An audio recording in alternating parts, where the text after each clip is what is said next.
हर अत्याचारी अपने आप को शक्तिशाली समझता है। उसे लगता है उस पर पाबंदी लगाने वाला तो कोई है ही नहीं। अपने अहंकार में मस्त होकर वो दूसरों पर अन्याय करता रहता है और उनका आक्रोश और आंसू देखकर वो अपनी जीत की खुशियां मनाता रहता है।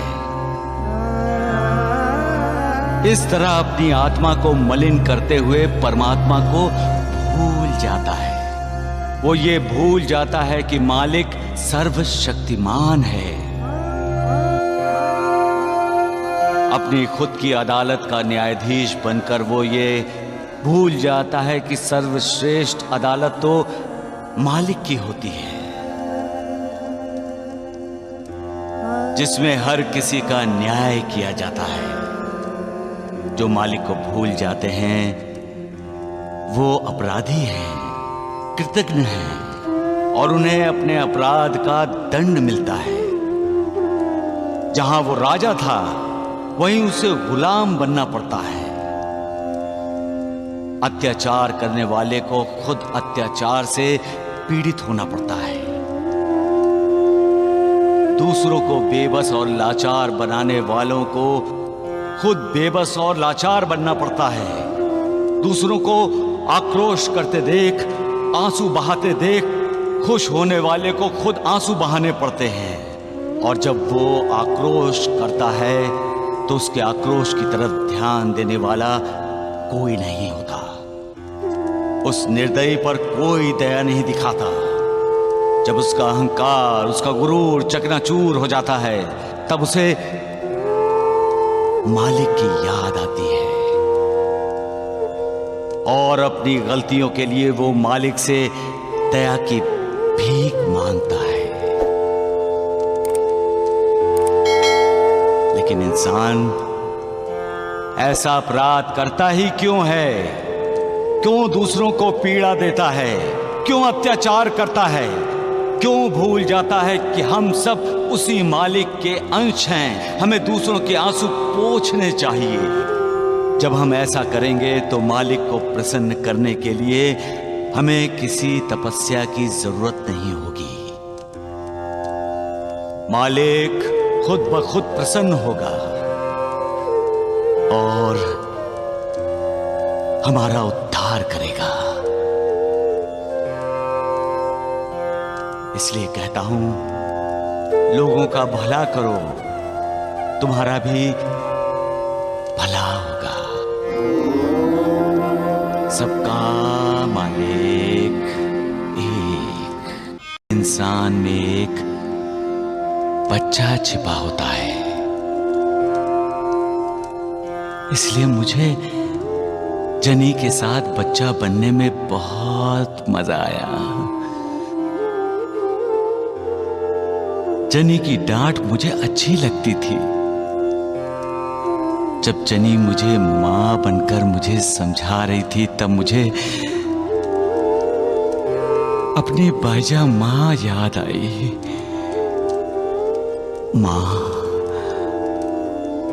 मां अपने बच्चों का कितना ख्याल रखती है। और ये जनी मुझे पागल समझकर मेरा पागलपन दूर करने के लिए ये जनी साईं बाबा से प्रार्थना करने वाली थी।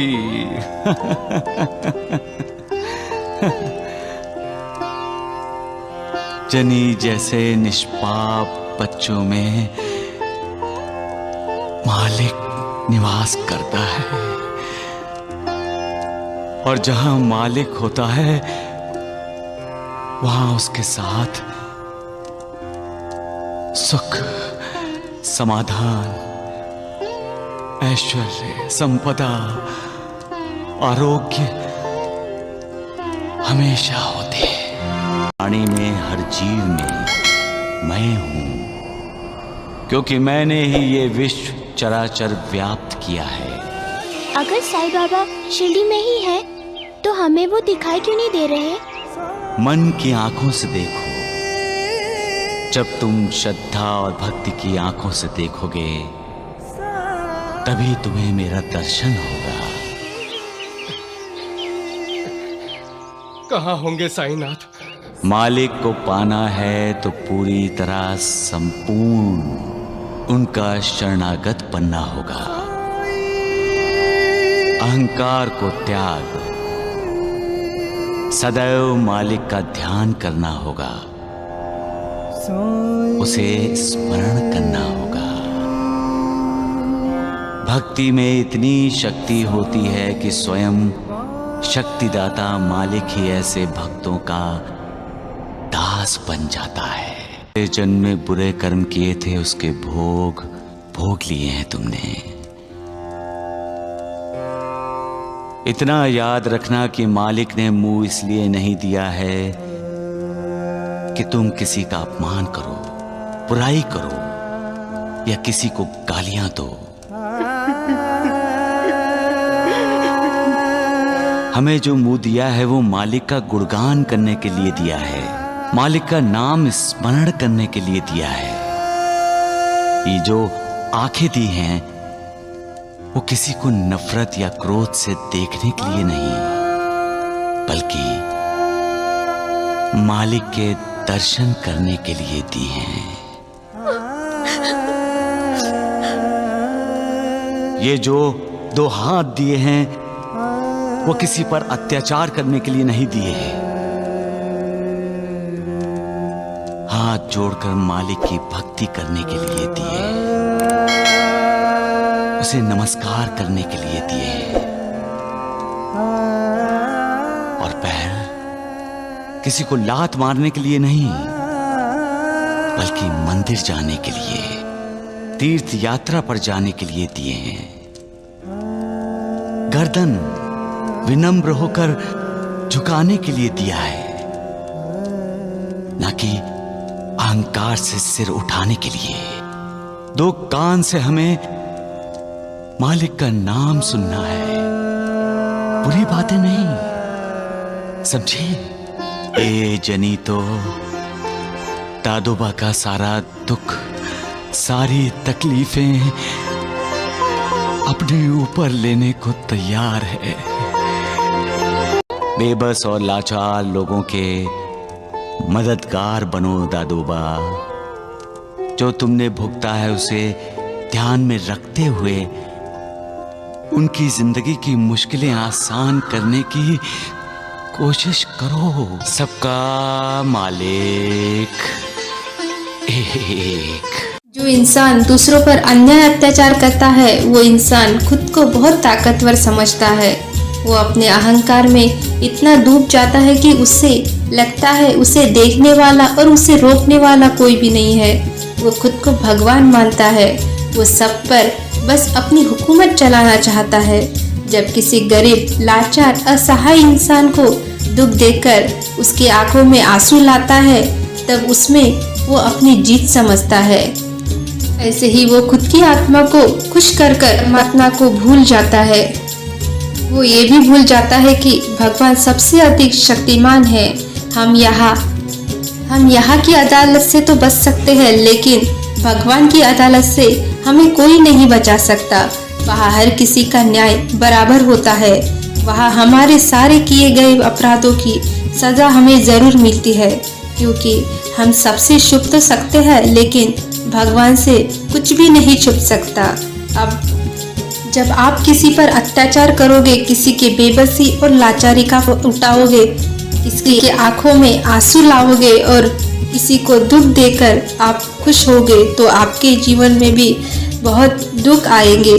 जब आप पूरे बर्बाद हो जाओगे, तब आपको सहारा देने वाला कोई नहीं आएगा, तब कोई भी आपकी मदद नहीं करेगा।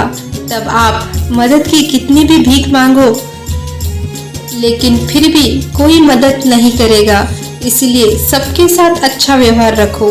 जो दुख में है उसके आंसू पोंछना सीखो। आपके साथ भी फिर आपके भी जीवन में सुख आएगा। इसलिए हमें कभी भी भगवान को भूलना नहीं चाहिए। सब बच्चे भगवान का रूप होते हैं। हर इंसान में एक बच्चा छुपा होता है, लेकिन आजकल इंसान अपने कामों में इतना व्यस्त होता है कि वो अपने अंदर के बच्चे को बाहर निकाल ही नहीं पाता। अगर कभी कभी आपको वक्त मिले तो बच्चे जैसा व्यवहार करके देखो, फिर देखो आप सब कुछ फिर देखो आप कुछ समय के लिए आप अपनी परेशानियां और थकान आप भूल जाओगे। इसलिए हर इंसान को अपने अंदर का बच्चा कभी कभी बाहर निकालना चाहिए। जो मज़ा बच्चा बनकर जीने में होता है वो आनंद हमें बड़ा बनकर जीने में बिल्कुल नहीं आता, क्योंकि बच्चे जैसा निष्पाप और निरागस कोई नहीं है कि इंसान तो हमेशा मतलबी बन जाता है। वो अपनी ताकत का कभी कभी दुरुपयोग करता है। इंसान को कभी भी ये नहीं भूलना चाहिए कि भगवान ने उसे जो मुख दिया है वो किसी को गाली देने के लिए नहीं दिया, भगवान का नाम स्मरण करने के लिए दिया है और सबसे प्यारी प्यारी बातें करने के लिए दिया है।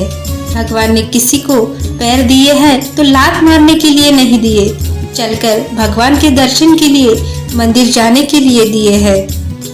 इंसान को हाथ किसी को मारने के लिए नहीं दिए हैं, बल्कि विनम्र होकर भगवान के सामने या किसी बड़े के सामने हाथ जोड़कर उन्हें प्रणाम करने के लिए दिए हैं।